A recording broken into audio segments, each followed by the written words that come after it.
Hello tenth class students, मैं आपको first lesson का मर्दा प्रदूषण के बारे में विस्तारपूर्वक नोट लिखिए। मर्दा प्रदूषण किसे कहते हैं, इसके मुख्य कारण, और मतलब ये सभी एक ही क्वेश्चन है बेटा, ये सभी आपको इस क्वेश्चन में समझाऊंगा बेटा।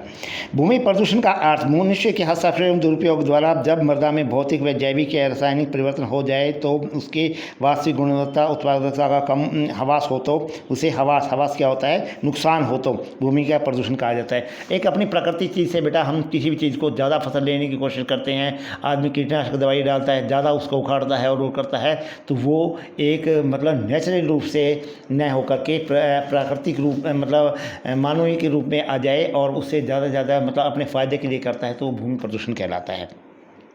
मृदा प्रदूषण के कारण निम्नलिखित हैं। भूमि में रासायनिक पदार्थ जैसे जस्ता, कीटनाशक दवाइयाँ, रासायनिक खाद आदि के मात्रा में डालने से होता है।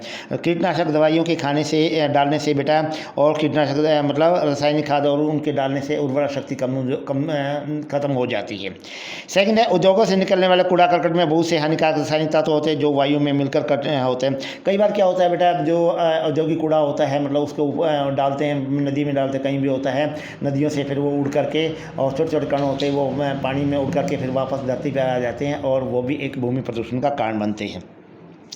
थर्ड है, बढ़ती जनसंख्या की प्राथमिक आवश्यकताओं की पूर्ति हेतु वनों की कटाई लगातार बढ़ती जाए, जिसका दुष्परिणाम है कि भू रक्षण की समस्या निरंतर बढ़ती है।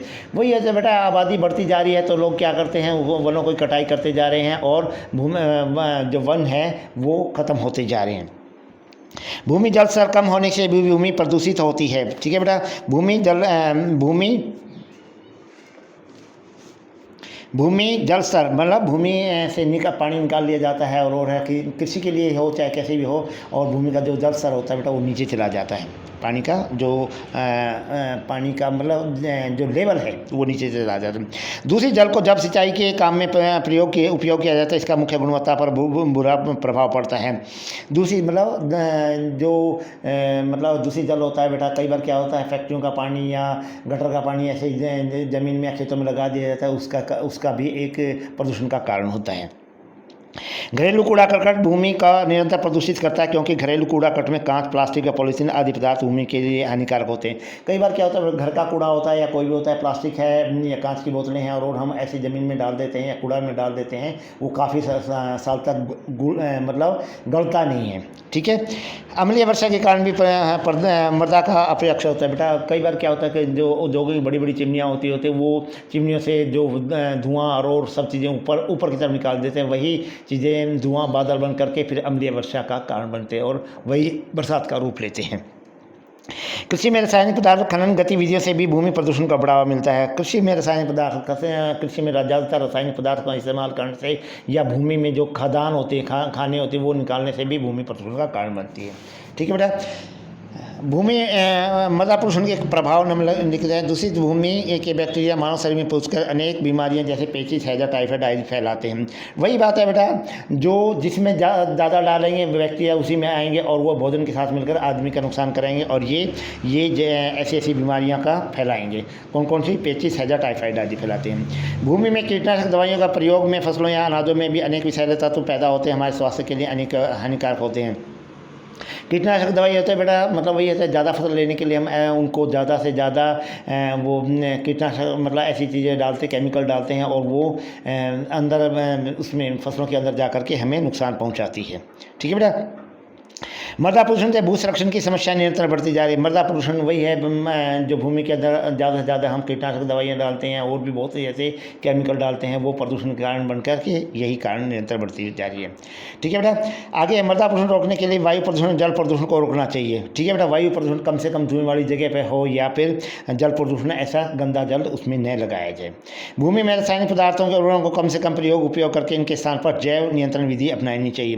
ठीक है बेटा, ज़्यादा जहरीली कीटनाशक दवाइयाँ या खाद ऐसी नहीं डाल करके इनके साथ जैव क्या होता है, केचुए की खाद होती है, केचुआ जो ज़मीन में पैदा किया जाता है और उस खाद को ज़मीन के अंदर डालना चाहिए, वो नुकसान नहीं करती है। ठोस पदार्थ जैसे टीन, तांबा, लोहा, कांच आदि को मृदा में नहीं दबाना चाहिए। कोई भी होता है बेटा ऐसी चीज़ें नहीं दबानी चाहिए जो गलती ना हो, मतलब डिस्ट्रॉय ना हो, ऐसी चीज़ों को ना हो। ठीक है बेटा, मतलब गलने वाली चीज़ों को इसमें डालना चाहिए। ठीक है बेटा, प्लास्टिक है पॉलीथीन को कम से कम उपयोग करना। प्लास्टिक कम से कम अगर हम प्रयोग भी करते तो प्रदूषण नहीं करके रिसाइकिल डालना चाहिए, रिसाइकिल के लिए डालना चाहिए उनको, प्लास्टिक के भाव या बेच करके जैसे भी होता है, और उसको रिसाइकिल दोबारा बढ़ने के लिए ऐसी चीज़ों में डालना चाहिए। खेती भूमि में गोबर से बनी खाद का प्रयोग करना है। गोबर से खाद बहुत अच्छी होती है बेटा, गोबर सूखने के बाद भी अगर वो डाला जाए तो उसमें उर्वरा शक्ति बहुत ज़्यादा होती है।